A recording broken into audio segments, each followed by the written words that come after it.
ರಾಜೀನಾಮೆ ಕೊಟ್ಟ ಮೇಲೆ ದಿಲ್ಲಿ ಸೇರ್ಕೊಂಡಿದ್ದ ಸಿದ್ದರಾಮಯ್ಯ ದಾಳ ಉರುಳಿಸಿ ಬಂದಿದ್ದಾರೆ. ನುಡಿದಂತೆ ನಡೆದಿರೋ ಸಿದ್ದುಗೆ ಹೈಕಮಾಂಡ್ ದೊಡ್ಡ ಆಫರ್ ಅನ್ನೇ ಮುಂದಿಟ್ಟಿದೆ. ಆದರೆ ಅದಕ್ಕೊಪ್ಪದ ಸಿದ್ದರಾಮಯ್ಯ ವಿನಮ್ರವಾಗಿಯೇ ತಿರಸ್ಕರಿಸಿದ್ದಾರೆ. ನಾವೆಲ್ಲ ರಾಜಕೀಯ ವ್ಯವಸ್ಥೆಯಲ್ಲಿದ್ದೀವಿ. ಅಧಿಕಾರ ಯಾರಿಗೂ ಶಾಶ್ವತ ಇಲ್ಲ. ಅದರಿಂದ ಅವರನ್ನು ನಾವು ಯಾವತ್ತೂ ಮರೆಯಲಿಕ್ಕೆ ಸಾಧ್ಯ ಇಲ್ಲ.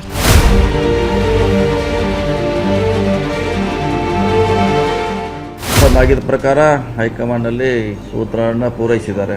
ಸೊ ರಾಜಕೀಯವಾಗಿ ಇದೆಲ್ಲ ಸಹಜ. ಇದು ರಾಜಕೀಯದಲ್ಲಿ ರಾಜೀನಾಮೆ ಕೊಡೋದು ಹೊಸಬ್ರು ಆಗೋದೇನು ಹೊಸದೇನಲ್ಲ.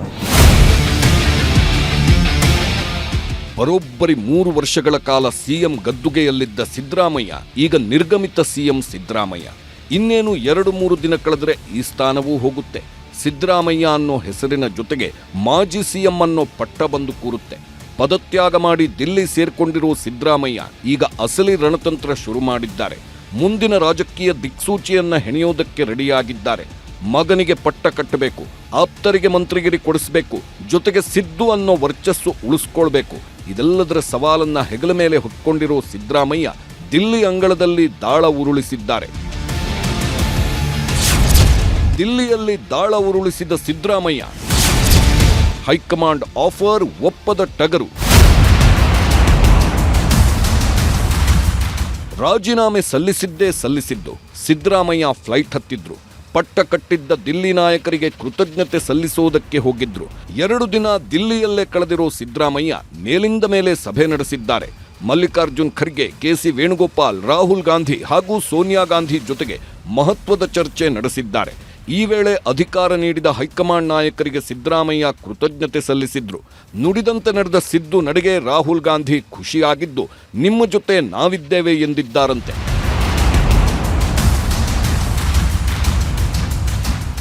ಅಲ್ಲದೆ ರಾಷ್ಟ್ರ ರಾಜಕಾರಣಕ್ಕೆ ಎಂಟ್ರಿ ಕೊಡುವಂತೆ ಆಹ್ವಾನ ಕೊಟ್ಟಿದ್ದಾರೆ. ರಾಜ್ಯಸಭೆಗೆ ಬನ್ನಿ, ಈ ಮೂಲಕ ಮತ್ತೆ ಪಕ್ಷ ಕಟ್ಟೋ ಕೆಲಸ ಮಾಡಿ ಅಂತ ಖುದ್ದು ರಾಹುಲ್ ಗಾಂಧಿಯೇ ಆಹ್ವಾನ ಕೊಟ್ಟಿದ್ರು. ಆದರೆ ಇದಕ್ಕೊಪ್ಪದ ಸಿದ್ದರಾಮಯ್ಯ ವಿನಮ್ರವಾಗಿ ತಿರಸ್ಕರಿಸಿದ್ದಾರೆ. ಇಷ್ಟಕ್ಕೆ ಸುಮ್ಮನಾಗದ ರಾಹುಲ್ ಗಾಂಧಿ ಯೋಚಿಸಿ ನಿಮ್ಮ ನಿರ್ಧಾರ ತಿಳಿಸಿ ಎಂದಿದ್ದಾರಂತೆ.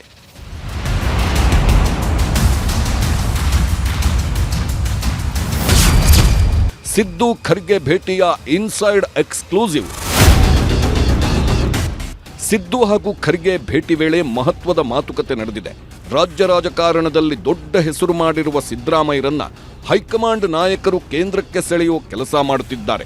ಹೀಗಾಗಿಯೇ ರಾಹುಲ್ ಗಾಂಧಿ ಬೆನ್ನಲ್ಲೇ ಎಐಸಿಸಿ ಅಧ್ಯಕ್ಷ ಮಲ್ಲಿಕಾರ್ಜುನ್ ಖರ್ಗೆ ಕೂಡ ಸಿದ್ದರಾಮಯ್ಯಗೆ ಆಹ್ವಾನ ನೀಡಿದ್ದಾರೆ. ಸಿಎಂ ಬದಲಾವಣೆ ನಿರ್ಧಾರ ರಾಹುಲ್ ಗಾಂಧಿ ಅವರದ್ದು, ಇದರಲ್ಲಿ ನಮ್ಮದೇನಿಲ್ಲ ಅಂತ ಖರ್ಗೆ ಹೇಳಿದ್ದಾರೆ. ಅಲ್ಲದೆ ರಾಷ್ಟ್ರ ರಾಜಕಾರಣಕ್ಕೆ ಮಲ್ಲಿಕಾರ್ಜುನ್ ಖರ್ಗೆಯೂ ಆಹ್ವಾನ ನೀಡಿದ್ದು ರಾಜ್ಯಸಭೆ ವಿಪಕ್ಷ ಸ್ಥಾನ ಅಲಂಕರಿಸುವಂತೆ ಸಲಹೆ ನೀಡಿದ್ದಾರೆ. ಒಬಿಸಿ ಧ್ವನಿ ರಾಷ್ಟ್ರ ಮಟ್ಟದಲ್ಲಿ ಮೊಳಗಬೇಕಿದೆ, ಹೀಗಾಗಿ ರಾಜ್ಯಸಭೆಗೆ ಬಂದು ಬಿಡಿ ಅಂತ ಸಿದ್ದರಾಮಯ್ಯಗೆ ಎಐಸಿಸಿ ಅಧ್ಯಕ್ಷ ಖರ್ಗೆ ಸಲಹೆ ನೀಡಿದ್ದಾರೆ. ಈ ಬಗ್ಗೆ ಸಮಯ ತೆಗೆದುಕೊಂಡು ತಿಳಿಸಿ ಅಂತಾನೂ ಖರ್ಗೆ ಹೇಳಿದ್ದು, ನೂತನ ಸಂಪುಟ ರಚನೆ ಬಗ್ಗೆಯೂ ಸಮಾಲೋಚನೆ ನಡೆಸಿದ್ದಾರೆ.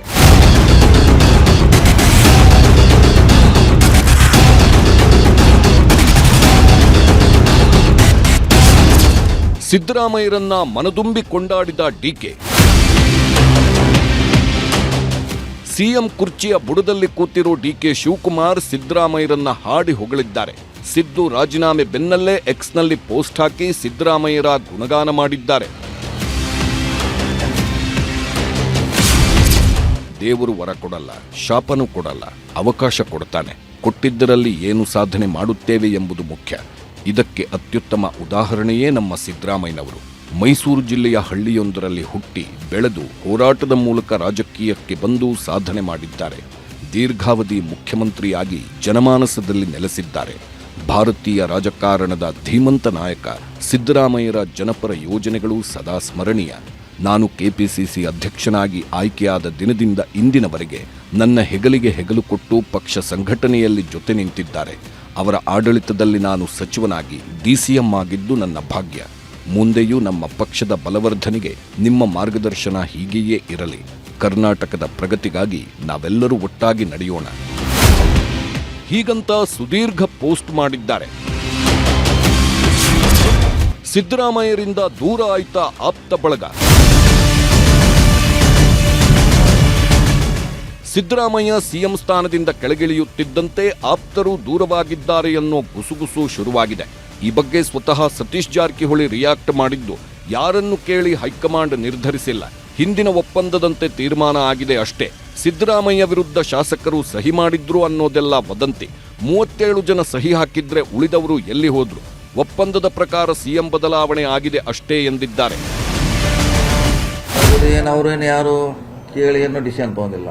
ಮುಂಚೆ ಏನು ಅಗ್ರಿಮೆಂಟ್ ಆಯ್ತು ಅದ್ರ ಪ್ರಕಾರ ಡಿಸಿಷನ್ ತೊಗೊಂಡ್ರಿ. ಇದ್ರಲ್ಲಿ ಯಾರು ಹೇಳೋದು ಕೇಳೋದು, ಅವ್ರು ಸಹಿ ಮಾಡಿದ್ರು ಇವ್ರು ಸಹಿ ಮಾಡಿದ್ರು ಅದು ವಾಪ ಅಷ್ಟೇ. ಇದು 37 ಜನ ಮಾಡ್ರೆ ಮತ್ತೆ 200 ಜನ ಅವ್ರ ಅಭಿಪ್ರಾಯ ಬೇಡ. 37 ಜನ ಮಾಡ್ರೆ 200 ಜನದ ಅಭಿಪ್ರಾಯ ಕೇಳಬೇಕಲ್ಲ. ಹಂಗೆ ಸುಮ್ಮನೆ ಯಾರೋ ಅದು ಹಾಕಿದಾನಂತೆ ಅದೇ ಚರ್ಚೆ ಬೇಡದು. ಮತ್ತು ಅವರೇ ಹೀರೋ ಆದಲ್ಲ 37 ಜನ. ಅಹಿಂದ ನಾಯಕನಾಗುವತ್ತ ಸತೀಶ್ ಚಿತ್ತ. ಸಿದ್ದರಾಮಯ್ಯ ಅಂದ್ರೆ ಹಿಂದುಳಿದ ವರ್ಗದ ನಾಯಕ ಅನ್ನೋ ಹಣೆಪಟ್ಟಿ ಹೊತ್ತಿದ್ದವರು. ಇದೀಗ ಸಿದ್ದರಾಮಯ್ಯ ತೆರೆಗೆ ಸರಿದಿದ್ದಾರೆ. ಹೀಗಾಗಿ ಅವರ ಸ್ಥಾನವನ್ನ ನಾನು ತುಂಬುತ್ತೀನಿ ಅಂತ ಸತೀಶ್ ಜಾರಕಿಹೊಳಿ ಹೇಳ್ಕೊಂಡಿದ್ದಾರೆ. ಅಹಿಂದ ಹೊಸ ನಾಯಕತ್ವ ಉದಯ ಆಗಲೇಬೇಕು. ಸಿದ್ದರಾಮಯ್ಯ ನಂತರ ಆ ಸ್ಥಾನವನ್ನ ನಾನು ತುಂಬಲು ಪ್ರಯತ್ನಿಸುತ್ತೇನೆ ಎಂದಿದ್ದಾರೆ. ಅದಕ್ಕೆ ನಾವು ಕೆಲಸ ಮಾಡಬೇಕು, ನಡಿಬೇಕು. ಎಷ್ಟು ಜನ ಅಹಿಂದ ಅಂದರೆ ಸುಮಾರು ಒಂದು 500 ಜಾತಿ ಇದೆ, ಸುಮಾರು ಸಂಖ್ಯೆ ಇದೆ. ಅವನ್ನೆಲ್ಲ ವಿಶ್ವಾಸ ತಗೊಳ್ಳಿಕ್ಕೆ ಅದಾಗ 5 ಆಗ್ತೀವಿ. ಅದು ಮಾಡ್ಲಿಕ್ಕೆ ಪ್ರಯತ್ನ ಮಾಡ್ತೀವಿ. ಸಿದ್ದರಾಮಯ್ಯ ಸ್ಥಾನ ತುಂಬಾ ಪ್ರಯತ್ನ ಮಾಡ್ತೀವಿ, ಖಂಡಿತವಾಗಿ ಮಾಡ್ತೀವಿ. ಒಯ್ಲಿಕ್ಕೆ ಪ್ರಯತ್ನ ಮಾಡ್ತೀವಿ. ಯಾರೋ ಒಬ್ಬರು ಒಯ್ಲೇಬೇಕ್ರಿ. ಕರ್ನಾಟಕದಲ್ಲಿ ಸಿಸ್ಟಮ್ ಇದೆ, ಅದು ಒಬ್ರು ಯಾರ ಅಹಿಂದ ನಾಯಕರು ಉದಯ ಆಗಲೇಬೇಕು. ಒಟ್ನಲ್ಲಿ ಸಿದ್ದು ಸಿಎಂ ಕುರ್ಚಿಯಿಂದ ಕೆಳಗಿಳಿಯುತ್ತಿದ್ದಂತೆ 10 ಬದಲಾವಣೆಗಳಾಗ್ತಿವೆ. ದಿಲ್ಲಿಯತ್ತ ದೊಡ್ಡ ದೊಡ್ಡ ನಾಯಕರು ಮುಖ ಮಾಡುತ್ತಿದ್ದು ಏನೆಲ್ಲ ಆಗುತ್ತೆ ಅನ್ನೋದನ್ನ ಕಾದು ನೋಡಬೇಕಿದೆ. Bureau report, news 18.